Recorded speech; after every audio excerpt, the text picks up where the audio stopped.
आइए कन्या के जन्म पर उत्सव मनाएं। हमें अपनी बेटियों पर बेटों की तरह ही गर्व होना चाहिए। मैं आपसे अनुरोध करूंगा कि अपनी बेटी के जन्मोत्सव पर 5 पेड़ लगाएं। ये संदेश दिया था प्रधानमंत्री श्री नरेंद्र मोदी ने अपने गोद लिए गांव जयापुर के नागरिकों को। नमस्ते भारत।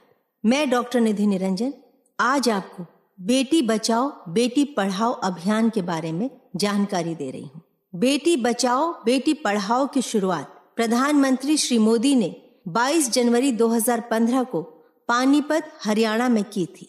बेटियों के अधिकारों की रक्षा के लिए यह योजना पूरे देश में लागू की गई। इसका आदर्श वाक्य है बेटा बेटी एक समान। आखिर इस अभियान की जरूरत क्यों पड़ी? भारत की जनसंख्या में लड़कियों का अनुपात घटता जा रहा है। भारत में 2011 में 1000 लड़कों पर 943 लड़कियां हैं। हमारे समाज में बेटियों को बोझ माना जाता है। उनको जन्म लेने से पहले ही कोख में मार दिया जाता है। फीमेल फीटिसाइड यानी कि कन्या भ्रूण हत्या होने के कारण मेल फीमेल रेशियो गड़बड़ा गया है। इसलिए बेटी बचाओ और बेटी पढ़ाओ अभियान चलाया गया। क्या है इस योजना का मुख्य उद्देश्य? इस योजना का मुख्य उद्देश्य मेल फीमेल रेशियो सुधारना, लिंग समानता को सुनिश्चित करना और महिलाओं का सशक्तिकरण करना है।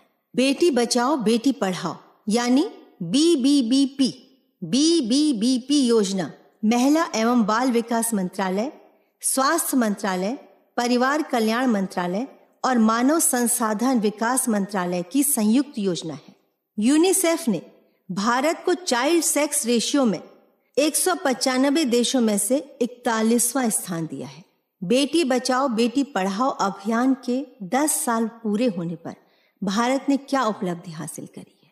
पिछले 10 सालों में बीबीबीपी योजना ने लैंगिक समानता और भारत में बालिकाओं की स्थिति में सुधार लाने में महत्वपूर्ण प्रगति की है। जन्म के समय राष्ट्रीय लिंगानुपात वर्ष 2014-15 के 918 से बढ़कर वर्ष 2023-24 में 930 हो गया है।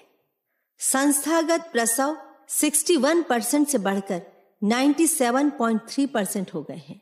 इसके अतिरिक्त पहली तिमाही के प्रसव पूर्ण देखभाल पंजीकरण 61% से बढ़कर 80.5% हो गए हैं। यह योजना एक सांस्कृतिक बदलाव को बढ़ावा देने में सहायक हो रही है, जो बालिकाओं को महत्व देती है। यह सुनिश्चित करती है कि उनके अधिकारों और अवसरों की रक्षा हो और महिलाओं के नेतृत्व